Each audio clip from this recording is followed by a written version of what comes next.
Bien, dans cette vidéo, nous allons apprendre le formatage conditionnel. Quelles sont toutes les options dans cette fenêtre et comment les utiliser.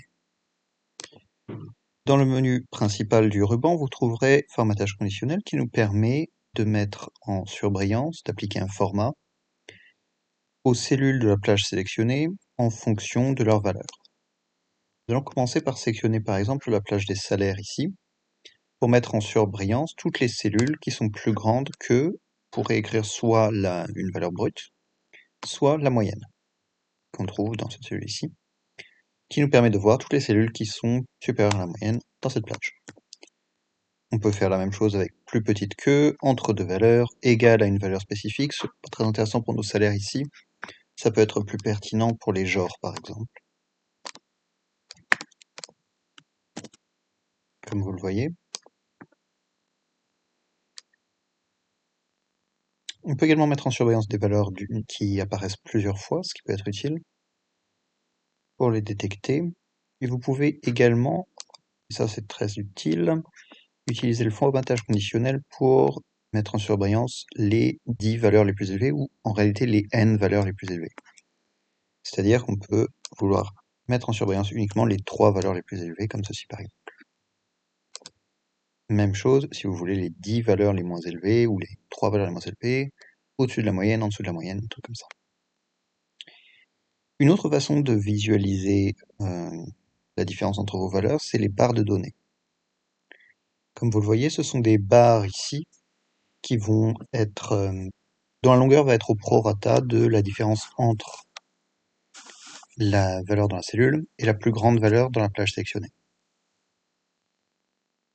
Donc ici, notre valeur la plus élevée, c'est 89 000, et c'est celle-là qui est la plus longue. Toutes les autres sont plus courtes, en fonction d'à quel point elles sont plus petites.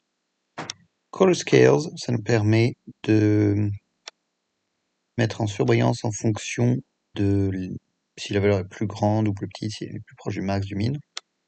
Donc les valeurs les plus petites avec cette Color Scale là sont en rouge et les valeurs les plus grandes sont en vert. On peut faire l'inverse. On peut sélectionner d'autres types qui sont plus ou moins lisibles. Vous pouvez également aller dans plus de règles pour choisir les color scales que vous voulez. C'est assez utile pour visualiser les valeurs les plus petites et les plus grandes d'une façon un peu différente des barres de données.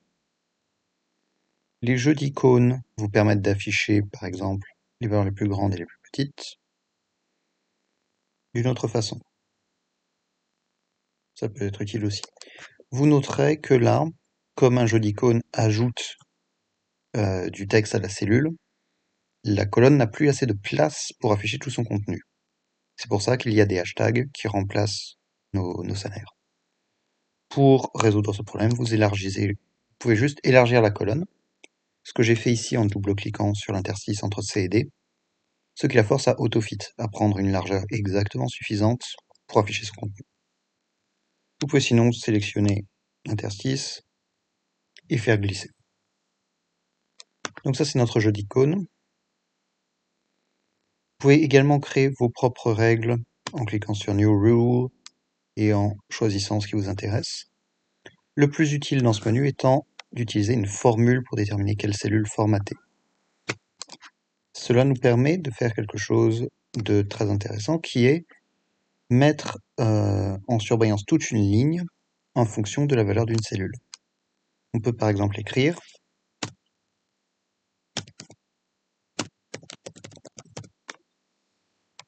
pour mettre en surbrillance toute la ligne quand le contenu de la colonne D est égal à France.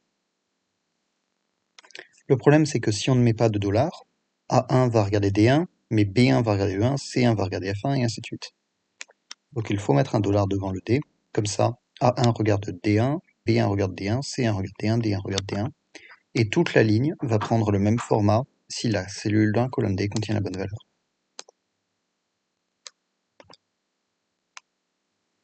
Vous noterez que la première fois, généralement ça ne marche pas pour des raisons étranges.